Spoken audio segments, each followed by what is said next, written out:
दशरथ जी के पास कि महाराज मुझे यज्ञ करना है, मुझे राक्षस लोग यज्ञ करने नहीं दे रहे हैं, आप मुझे श्री राम को दे दीजिए। तो बला और अति बला विद्या विश्वामित्र जी ने श्री राम को प्रदान किया। अयोध्या में तो जन्म तो अयोध्या में हुआ, श्री राम यहाँ आए और गंगा पार करके बक्सर चले गए। चिरांद और राम का क्या संबंध है? चिरांद से राम का संबंध आखिर कैसे है, ये एक बड़ा सवाल है। इस वक्त हम चिरांद में हैं, जहां पर इस तमाम मसलों पर बात करने जा रहे हैं। कुछ लोगों का ये भी कहना है कि चिरांद का कहीं ना कहीं संबंध बौद्ध धर्म से भी है, लेकिन वास्तव में इसकी जो सच्चाई है, ज़मीनी हकीकत है, वो क्या है? चिरांद एक वो जगह है जिसका जिक्र हमेशा से होते आया है, बावजूद इसके अभी भी लोगों के अंदर उतनी जागरूकता नहीं है कि इसके विषय में लोग से बात किया जाए तो वो आसानी से इसे समझ सके, क्योंकि इसके इतिहास को कहीं ना कहीं किताबों तक ही सीमित रखा गया है। लेकिन सबसे अहम सवाल अब भी वही है कि चिरांद से श्री राम का क्या संबंध है। महाराज जी से जुड़ने जा रहे हैं और जानते हैं कि वो इस पर क्या सोचते हैं। क्या संबंध है श्री राम से चिरांद का? चिरांद से संबंध श्री राम का है। जब दशरथ जी के 4 पुत्र हो गए तो महर्षि विश्वामित्र जी अयोध्या याचना करने के लिए गए दशरथ जी के पास कि महाराज मुझे यज्ञ करना है, मुझे राक्षस लोग यज्ञ करने नहीं दे रहे हैं, आप मुझे श्री राम को दे दीजिए, श्री राम लक्ष्मण को दे दीजिए। तो दशरथ जी ने कहा कि हमारे चौथेपन में 4 पुत्र हुए हैं और राम मुझे अत्यधिक प्रिय हैं, राम को न मांगिए, मैं अक्षौणी सेना लेकर के चलूँ, सब राक्षसों को सब ठीक कर दूँ।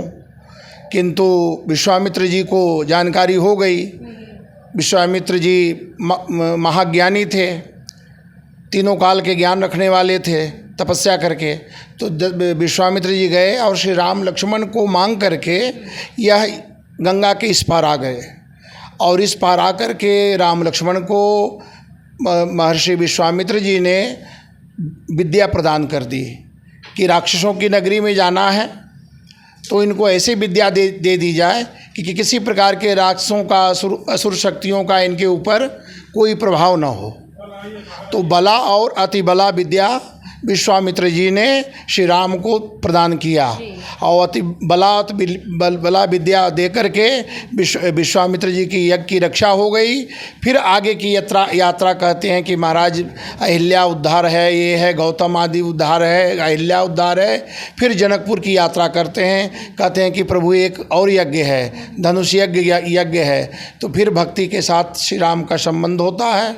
और फिर तो चिरांद जो है, जो बक्सर जाना हुआ उसके पूर्व यहाँ पर आए जी। और उसके पूर्व दशरथ जी के समय भी विभांडक ऋषि के पुत्र श्रृंगी ऋषि को लेने के लिए राजा रोमपाद आए। समझे ना, यह क्षेत्र इसीलिए पौराणिक है, ऐतिहासिक है और रामायण कालिक है। और श्री राम के जो आविर्भाव यात्रा है उससे जो है कहा जाता है कि यहाँ है संबंध है, तो इसके बारे में क्या? नहीं, आविर्भाव को तो श्री राम यहाँ पर आए, अयोध्या में तो जन्म तो अयोध्या में हुआ, श्री राम यहाँ आए और गंगा पार करके बक्सर चले गए। मतलब श्री राम का यहाँ आगमन हुआ, यहाँ विश्वामित्र जी ने विद्या प्रदान की, यह संबंध श्री राम से है। और ये जो कहा जाता है कि बौद्ध धर्म का भी यहाँ पर कभी अस्तित्व था, इस बारे में क्या कहिएगा? क्योंकि गूगल पर भी जब सर्च करते हैं हम चिरांद के विषय में तो उस पर भी ये तमाम चीज़ें देती है कि कहीं ना कहीं चिरांद का जो है जुड़ाव धम्म से रहा है, बौद्ध धर्म से। क्या लगता है? नहीं, ऐसे तो कोई हम लोग को अभिलेख नहीं मिला है रामायण आदि में, पुराणों में। यह श्री राम जी की भूमि है और राजा मोरध्वज की भूमि है और विभांडक ऋषि की भूमि है, ऋषियों की भूमि थी। ऐसा बुद्ध का तो ज्ञान गया में हुआ था और निर्माण हो गया कुशीनगर में। तो इधर से बुद्ध का कोई स्मारक, कोई इस प्रकार का प्रमाण देखने को नहीं मिलता। अच्छा, ये धार्मिक दृष्टिकोण से जैसा कि आपने बताया कि यहाँ से राम का जो है सीधा संबंध है, तो ये जो है आम लोगों तक ये बातें क्यों नहीं पहुँच पा रही? नहीं, आम तक की बातें पहुँचे तभी तो 500 वर्षों का यह श्री राम मंदिर बना। अयोध्या में जो श्री राम मंदिर बना, ये आम लोगों की बात ही का तो परिकल्पना है। यदि 500 वर्षों तक हम संघर्ष न करते होते तो श्री राम मंदिर हमें मिल पाता।